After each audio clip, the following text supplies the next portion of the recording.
Hello po sa inyong lahat mga ka-crypto. Ako po si Pinoy Crypto Trader at sa video na ito ay atin mong pag-uusapan ang tungkol dito sa isang price forecast kay Ethereum. At yung nagaganap nga ba na FUD or Fear, Uncertainty, and Doubt, yan na nararanasan po ng Bitcoin halving or impact ng Bitcoin halving. Ito nga ba yung nagtutulak kay Ethereum para bumagsak sa ilalim ng $2,800 na presyo nito? Kaya yan ang ating pag-uusapan sa video na ito. Pero bago po tayo magpatuloy, ay nais ko lamang po munang bigyang linaw ang aking disclaimer kung saan ang nilalaman po ng video na ito ay hindi po ito isang financial advice. For education and information purposes lamang po ang layunin nito. Maliban po dito ay nais ko na rin pong magbigay babala na wala pong kahit anumang group chat ang Pinoy Crypto Trader. At ayan, Ethereum crosses 1 million node validators 1 year after the Shapella upgrade. Ayan, ang Shapella upgrade ay isa po ito sa mga malalaking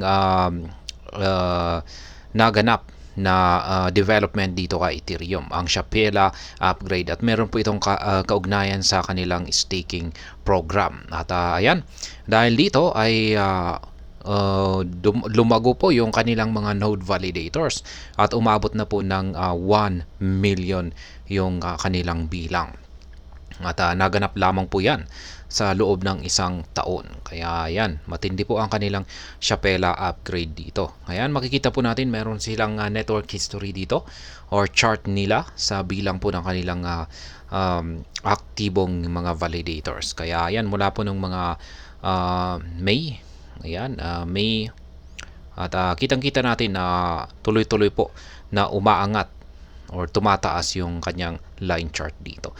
At umabot po siya ng 1,015,570 nitong mga May 13. Kaya ayan, yung mga naka-stake naman ay ayan po yung kanilang bilang. According to the latest data from Ethereum's Beacon chain, there are now 1,015,570 active node validators as of May 13, 2024, who have jointly staked a total of 32.5 million ETH stake at approximately worth $96 billion. Kaya yan ang laki ng mga naka-stake dito kay Ethereum. Yan nga, yung nakamit po ng Ethereum, yung bilang ng kanilang mga aktibong node validators na 1,015,570 noong May 13, 2024. Kaya yan, mga ilang araw lamang po yan ang nakakalipas.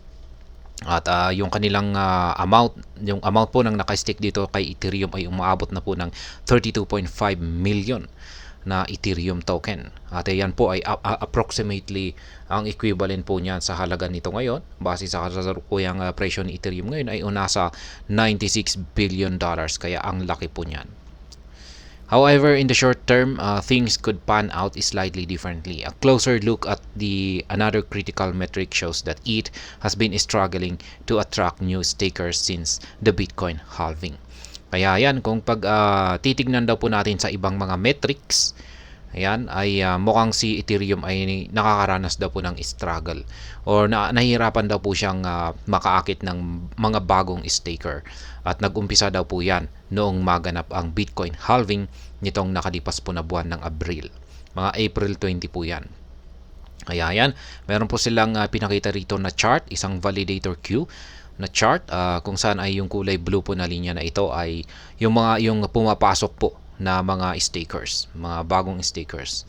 Kaya mapapansin po natin dito na bumabagsak siya. Yung mga lumalabas naman po ay itong kulay pink o kulay red. Yan, pero yung focus po natin dito ay itong kulay blue. Ayan, kasi ito po yung mga nagpapakita po sa mga pumapasok na mga bagong mga stakers o yung mga nag-stake. At mapapansin po natin dito na nakakalungkot na ito ay bumabagsak. Kaya yan po yung nakakabahala rito kay Ethereum. ETH price forecast, $2,800 support at risk. Yan, mukhang nanganganib daw po ang support line natin dito kay Ethereum na nasa $2,800. Check po natin ang ating daily chart time frame dito kay Ethereum. Ayan po, tinetechnical analysis po natin itong si Ethereum at mula ngayon ay wala po kasing matinding pagbabago rito sa ating chart. Kaya Ayan, yung aking technical analysis pa rin po sa mga nakalipas na araw ay ganun din po yung aking analysis dito kay Ethereum. Kaya yan, siya po ay naglalaro sa loob ng isang triangle pattern at mukhang magkakaroon na po ng breakout dito.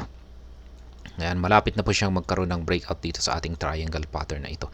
At yung $2,800 na support line natin ay saktong nandito na rin sa lower portion ng ating descending triangle pattern na ito. At kung nabasag na ito ay talagang magpapatuloy po siya sa kanyang pagbagsak sa presyo.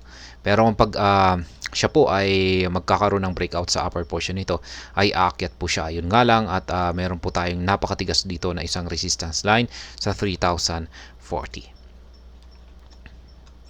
But if the vital support level fails to hold, a breakdown below $2,800 could be on the cards as predicted. Kaya ayan na nga, sinabi ko, kung nabasag daw yung $2,800 na support line natin dito, ay magpapatuloy po sa pagbagsak sa presyo itong si Ethereum. On the contrary, if the market sentiment turns positive on the upcoming US CPI and PPI inflation reports expected to be published this week, bulls could eye a rebound towards $3,200. Kaya yan. Sabi naman dito ay kung hindi po mababasag yung support line natin dito sa $2,800 at yan yung kapag yung paparating na tinatawag pong US CPI at saka PPI inflation report ay ang kalalabasan po nito ay isang yan maganda yung kung maganda yung pagkalalabasan nito ay ayan makakaranas daw po ng pagtalbog itong si Ethereum at posible po niyang akyatin ang presyong $3,200. Kaya yan mga nandito po yan yung unang first target po natin yan dito kay Ethereum. Kaya ayan, aakyatin daw po niya yan. Kaya sana nga ay maganda ang magiging outcome ng paparating na US CPI at saka PPI inflation report natin. At yan na po, lalabas na po yan, mapapublish na po yan ngayong mismo na linggo na ito. But still, the looming sell well at 3,063 level possess a major roadblock in the short term. Yun na nga. Nandito po yan, yung resistance line natin.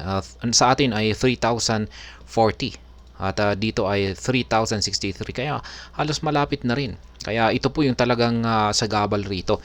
Isa itong major roadblock sa pag-angat ni Ethereum. Kaya ayan. Yan po ang price forecast dito kay Ethereum. Ayon po sa balitang ito. Kung summary lamang po natin. Kung hindi raw po kung mababasag daw po ang support line, critical support line natin sa $2,800 dollars na support line, yan, ito po yan, or lower portion ng ating triangle pattern, ay asahan po natin na magpapatuloy sa pagbagsak itong si Ethereum. Pero kung maganda raw yung kinalabasan ng report ng US CCI at saka PPI, ayan, CCI at saka PPI po ba yun? Check na natin ulit. Ayan, CPI at saka PPI. Ayan, US CPI at saka PPI inflation report. Kung maganda ang magiging outcome po niyan next week or ngayong week po pala na ito, ay posibleng aakyat itong si Ethereum patungo sa presyong $3,200. At yan ay kung mababasag niya ang major resistance line natin dito sa $3,040. At ayan, hanggang dito na lamang po tayo sa video na ito. Sana po ay inyong nagustuhan ang aking paliwanag dito. Kung inyo po itong nagustuhan ay pakiclick lamang po ang like button nito. Para naman po sa mga bago lamang dito, kayo po ay aking inaanyayahan para mag-subscribe.